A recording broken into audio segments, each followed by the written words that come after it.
우리 하나님 말씀 에스더 8장 1절에서 17절까지 말씀입니다.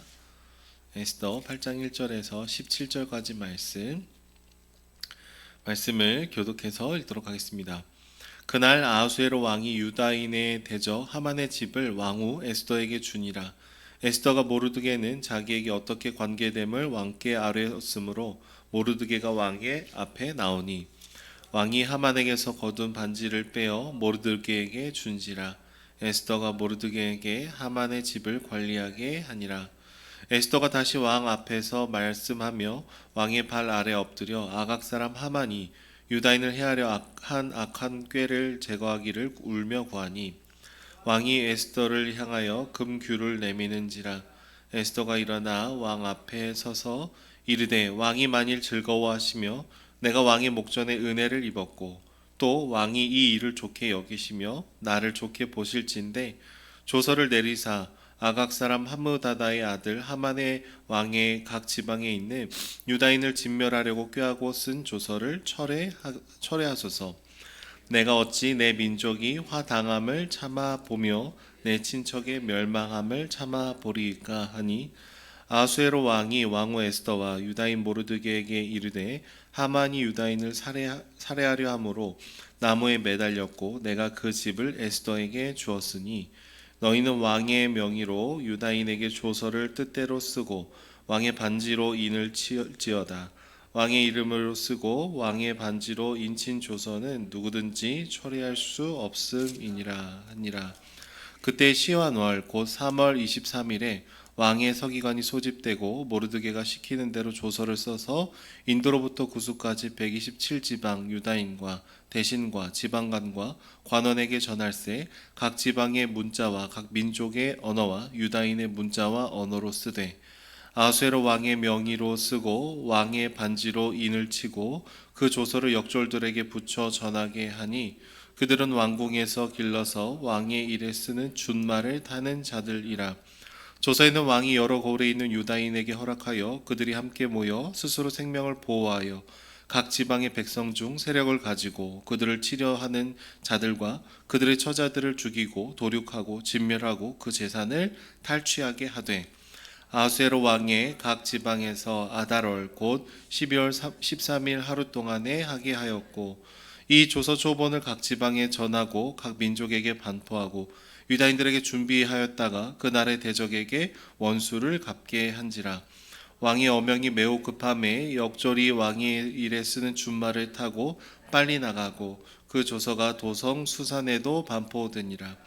모르드게가 푸르고 흰 조복을 입고 큰 금관을 쓰고 자색 가는 배우 겉옷을 입고 왕 앞에서 나오니 수산성이 즐거이 부르며 기뻐하고 유다인에게는 영광과 즐거움과 기쁨 존귀함이 있는지라.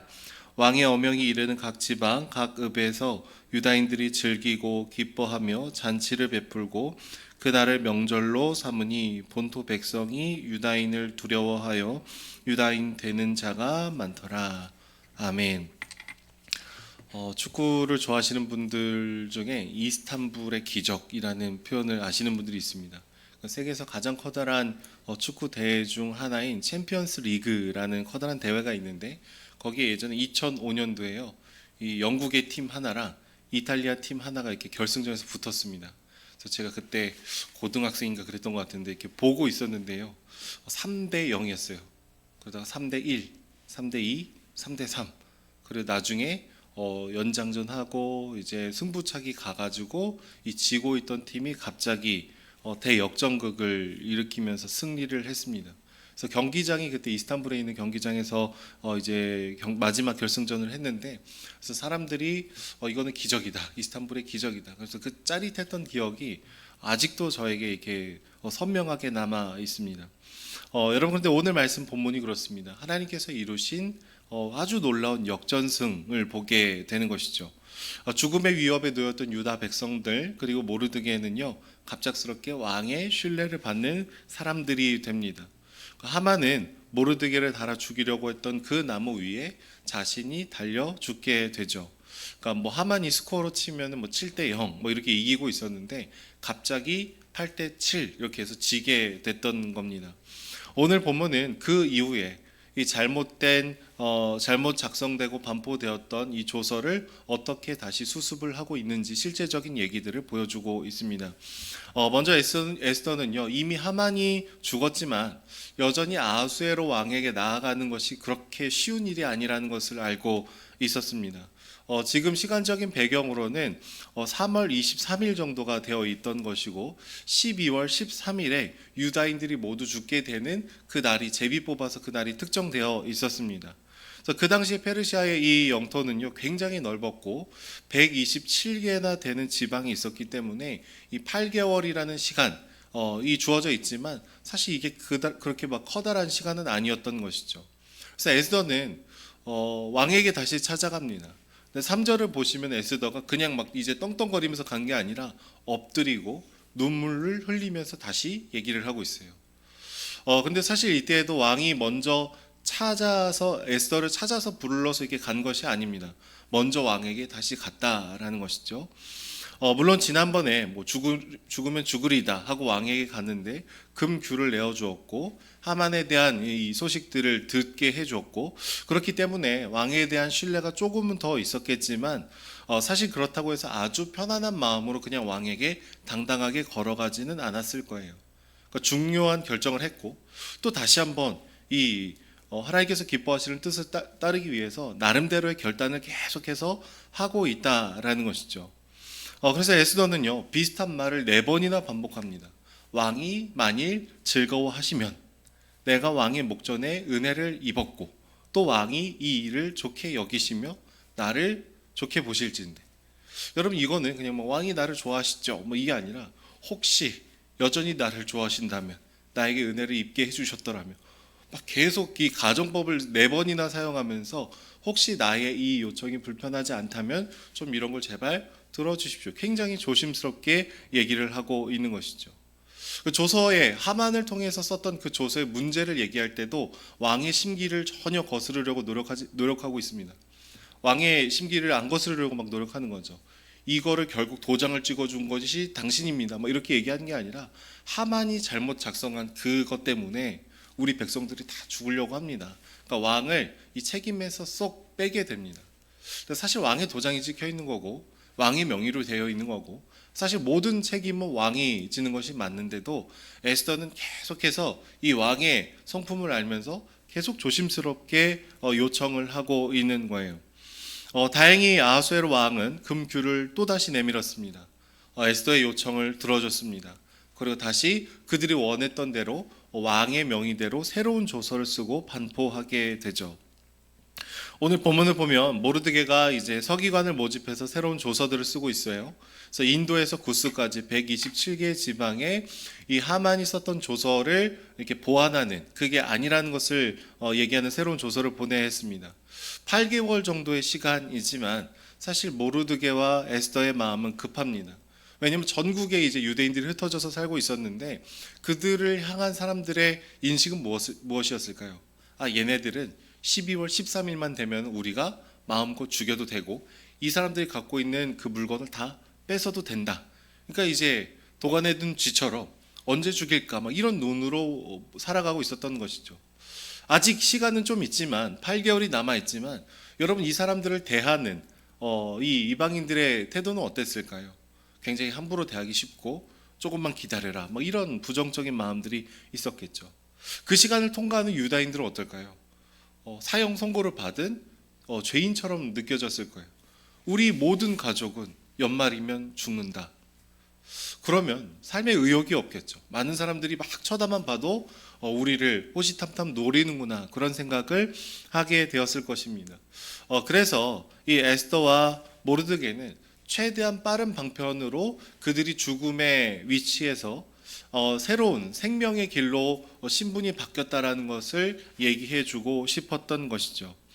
여러분 오늘 본문을 보시면 왕의 일에 쓰는 준말을 통해서 이 새로운 조서를 전했다라는 표현이 2번이나 반복이 됩니다.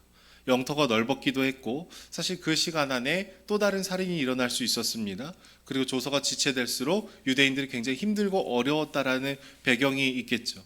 그런데 왕이 쓰는 이 말들을 사용했다라는 것은 그만큼 빨리 이것을 전해주고 싶었던 마음이 있었더라라는 겁니다. 조서의 내용을 보시면은요, 유대인들은 자신들을 죽이려는 세력들로부터 스스로를 방어할 수 있는 권한을 가질 수 있다라고 얘기합니다.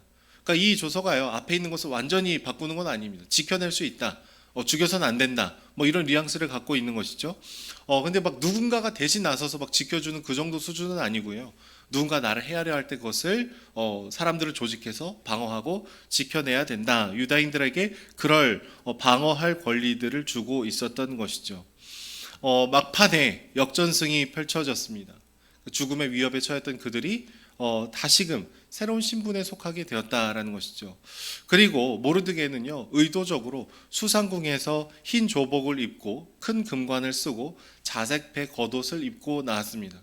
그러니까 자기 자신이 왕과 굉장히 친밀한 관계가 있다라는 것을 많은 사람들에게 보여줌을 통해서 이 두 번째 조서가 그냥 정당방위, 누군가가 공격했을 때 방어할 수 있는 정도의 그런 수준이 아니라 사실은 유대인들은 아직 그 손끝도 건들면 안 된다라는 것을 보여주기 위한 퍼포먼스였던 것이죠.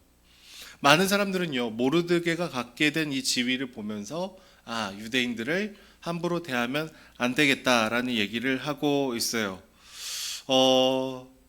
실제로 본토 백성들이 유대인들을 나중에 어떻게 대한다고 얘기합니까? 유대인들을 두려워해서 그들이 스스로 유대인이 되었다라는 것이 오늘 본문의 마지막입니다. 많은 사람들은 이 모르드게와 하만 사이에 있었던 일들을 보면서 유대인들 뒤에 여호와라는 그런 하나님이 계시구나라는 것을 알게 되고 고백하게 되고 보게 되었던 거예요. 왜냐하면 다 보고 있었기 때문이죠. 당장 죽을 사람들이 막 이런 기적들이 일어나면서 짠 하고 바뀌는 모습들을 보니까 저들을 통치하는 누군가가 있구나라는 것을 고백하는 거예요. 저 안에 사랑하는 여러분, 우리 삶에 참 힘들고 어려운 순간이 있습니다. 지난주 수요일 날 이제 뭐 밤에 대한 묵상을 하고 막 이런 얘기를 했는데 밤이 지나가면 낮이 오고 낮이 지나가면 또 밤이 오더라고요. 저의 삶에서도 낮밤 그래서 하나님 그 해를 떨구지 마시고 계속 낮만 주셨으면 좋겠는데 밤이 또 찾아오는 시간들도 분명히 있습니다. 근데 하나님의 손을 꼭 붙들고 그 길을 걸어갈 때 하나님께서 계속해서 우리와 이 아픔을 동행하시면서 이 놀라운 반전의 일들을 계속해서 이루어가고 계신 것이죠. 전국에 흩어져 있던 유대인들의 마음은 어떨까? 저는 이 말씀을 보면서 계속해서 고민하게 됐습니다. 12월 13일이 오면 8개월 뒤면 우리는 모두 이제 진멸하게 될 거다. 이 아픔이 계속해서 짓누를 것 같아요. 죽을 운명이라는 것을 받아들이는 것. 그러나 다시금 그 죽을 운명에서 생명으로 바뀌었다라는 기쁜 소식을 전해서 이 은혜를 나누는 모습을 보면서 많은 생각을 하게 됐습니다. 여전히 예수님을 알지 못하는 한 분 한 분을 향한 주님의 마음은 어떨까? 죄가 죄인지를 모르고 무엇이 잘못됐는지 모르고 어디서부터 꼬였는지를 모르고 그냥 눈에 보이지 않고 그런 신은 없다. 그러면서 그 길을 걸어가신 분들을 향한 하나님의 마음은 어떨까라는 생각이 들었습니다. 이미 이 기쁨의 소식이 있는데 아직 전달이 되지 않아서 아직 빨리 닿지 않아서 계속해서 그 어둠 가운데 있는 사람들을 볼 때 하나님의 마음은 굉장히 안타까울 수 있겠다라는 그런 묵상을 하게 되는 것이죠. 왕의 준말을 우리에게 허락하시고 우리에게 그렇게 땅끝으로 또 우리가 마주한 이웃들에게 달려가기를 원하실 수 있겠다라는 생각이 들었습니다. 최근에 우리 교회에 이제 방문하시는 분들이 종종 있습니다. 그래서 온 가족 예배 드릴 때 예배 시간 일부 예배가 없는데 오셔서 저랑 한 1시간 반 막 이렇게 얘기하신 분도 있고 청년 중에서도 이게 질문을 많이 하시는 분들도 있고 그분들과 뭐 이런저런 얘기를 하면은요 교회에 대해서 말씀에 대해서 질문하고 답변하면서 저는 개인적으로 그분들에게 이렇게 막 이렇게 설명하는 시간들이 굉장히 재미있습니다. 뭔가 이 복음의 기쁜 소식이 그들의 마음에 조금씩 닿는 것 같은 느낌들이 들어요. 뭐 기독교에 대해서 복음에 대해서 이렇게 오해했던 것들을 좀 내려놓고 말씀으로 한 발자국씩 한 번에 막 성큼성큼 들어오는 건 아니지만 조금씩 하나님에 대한 오해를 걷어들이는 모습을 보면서 제가 너무 막 기쁘고 행복한 거죠. 저는 저와 여러분들의 삶이 그러할 수 있었으면 좋겠습니다. 우리에게는 기쁜 새로운 조서가 들려져 있어요.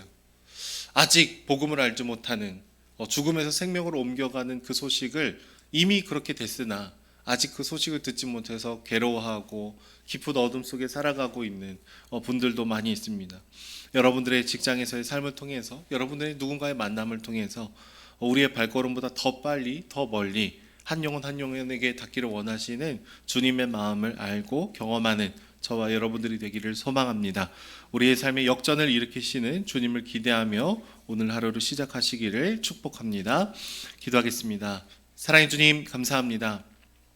우리를 죽기까지 사랑하셔서 우리를 구원하여 주시고 죽음에서 생명으로 우리를 건져내어 주신 주님을 다시 한번 찬양하며 나아갑니다. 하나님, 왕의 준말을 보내시며 이 기쁜 소식을 땅끝까지 전하려 하셨던 그 모습들을 오늘 본문에 발견하며 나아갑니다. 우리의 힘듦, 우리의 아픔, 우리의 어려움을 다시금 기쁨으로 바꿔주실 주님을 우리가 기대하며, 그리고 이 기쁜 소식을 차고 흘러넘쳐서 다른 사람에게 전하고 흘려보내는 귀한 삶을 살아갈 수 있도록 하나님 붙들어 주시옵소서. 감사드리며 예수님의 이름으로 기도드립니다. 아멘.